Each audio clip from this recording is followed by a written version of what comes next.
म्हणजे दागिना. ज्या गुणामुळे भाषेला शोभा येते त्या गुणधर्माला भाषेचे अलंकार असे म्हणतात.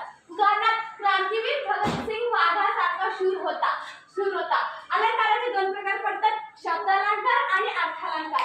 शब्दालंकार म्हणजे दोन प्रकार पडतात, यमक आणि अनुप्रास. यमक म्हणजे ज्या ओळीच्या चरणात अक्षर किंवा शब्द पुन्हा पुन्हा येते त्यास यमक शब्दालंकार असे म्हणतात. उदाहरणार्थ माझी भाषा माझी आई अर्थभावनांना दे. यात आई देई हा समान आहे यमक जुळणारे शब्द आहेत म्हणून यमक शब्दालंकार असे म्हणतात. दुसरा अनुप्रास, ज्या ओळीच्या चरणात अक्षरच पुन्हा येते त्यास अनुप्रास असे म्हणतात. उदाहरणार्थ गडद निळे जलद भरून आले. यात मी हे 3 वेळा आलेले आहेत म्हणून त्यास अनुप्रास असे म्हणतात.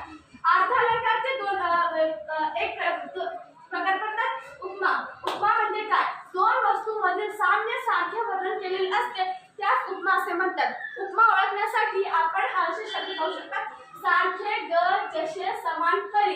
हे शब्द उपमा ओळखण्यासाठी असतात.